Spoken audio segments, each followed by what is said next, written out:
ओम नमः शिवाय।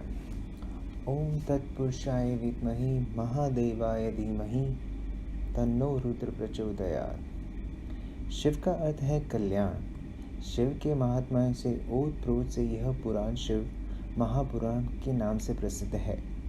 18 पुराणों में कहीं शिव पुराण तो कहीं वायु पुराण का वर्णन आता है। शिव पुराण का संबंध शिव मत से है। इस पुराण में प्रमुख रूप से शिव भक्ति और शिव महिमा का प्रचार प्रसार किया गया है। शिव सहज की प्रसन्न होने वाले एवं मनोवांछित फल देने वाले हैं, किंतु शिव पुराण में शिव के जीवन चरित्र पर प्रकाश डालते हुए उनके रहन सहन, विवाह और उनके पुत्रों की उत्पत्ति के विषय के विशेष रूप से बताया गया है। भगवान शिव सदैव लोककारी और हितकारी हैं। त्रिदेव में इन्हें संसार का देवता भी माना गया है। अन्य देवताओं की पूजा अर्चना की तुलना में शिव उपासना का अत्यंत सरल माना गया है। अन्य देवताओं की भांति कोई सुगंधित पुष्पमालाओं और मीठे पकवानों की आवश्यकता नहीं पड़ती।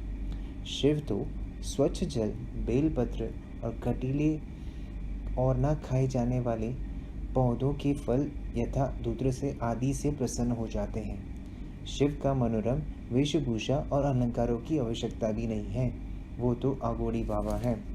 जटाजूटधारी, गले में लिपटे नाग और रुद्राक्षी मालाएं, शरीर पर बारंबार चिता की भस्म लगाए एवं हाथ में त्रिशूल पकड़े हुए वे सारे विश्व को अपनी पदछाप तथा डमरू की कर्ण बेती ध्वनि से नचाते रहते हैं। इसलिए उन्हें नटराज की संज्ञा भी दी गई है। उनकी वेशभूषा से जीवन और मृत्यु का बोध होता है।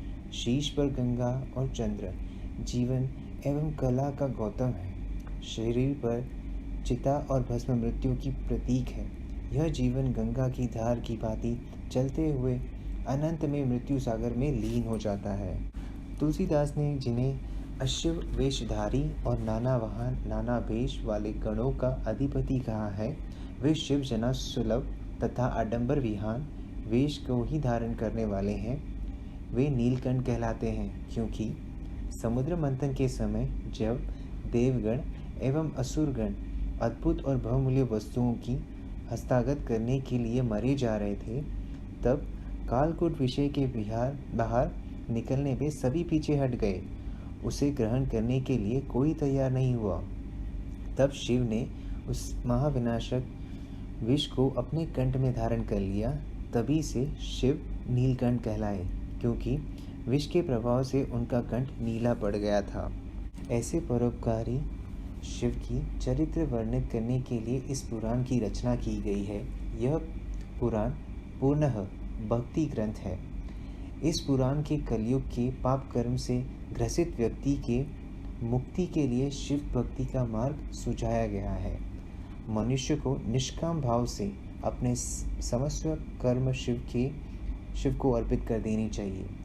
वेदों और उपनिषदों में प्रणव ओम के जाप से मुक्ति का आधार बताया गया है। प्रणव के अतिरिक्त के जाप भी शांति और मोक्ष का काम कर। भगवान नारायण जब जल में शयन कर रहे थे, तभी उनकी नाभि से एक सुंदर एवं विशाल कमल प्रकट हुआ। उस कमल में ब्रह्मा जी उत्पन्न हुए। माया के वश में होने के कारण ब्रह्मा जी अपनी उत्पत्ति के कारण नहीं जान सके। चारों ओर उन्हें जल ही जल दिखाई पड़ा। आकाशवाणी हुई, तपस्या करो। 12 वर्ष तक तपस्या करने के पश्चात भगवान विष्णु ने चतुर्भुज रूप से उन्हें दर्शन दिए और कहा, मैंने तुम्हें सत्व गुण से निर्माण किया है। लेकिन मायावश ब्रह्मा जी विष्णु के स्वरूप को न जानकर उनसे युद्ध करने लगे। तब दोनों के विवाद को शांत करने के लिए एक अद्भुत ज्योतिर्लिंग प्रकट हुआ। दोनों बड़े आश्चर्य से उस ज्योतिर्लिंग को देखते रहे और इसके स्वरूप जानने के लिए ब्रह्मा हंस स्वरूप बनकर ऊपर की ओर और विष्णु वाराह स्वरूप धारण की कर नीचे की ओर गए, लेकिन दोनों की ज्योतिर्लिंग की आदि और अंत का पता नहीं कर सके। इस प्रकार 100 वर्ष बीत गए। इस पश्चात ज्योतिर्लिंग ने उन्हें ओंकार शब्द का नाद सुनाई पड़ा और एक 5 मुखी की मूर्ति दिखाई पड़ी।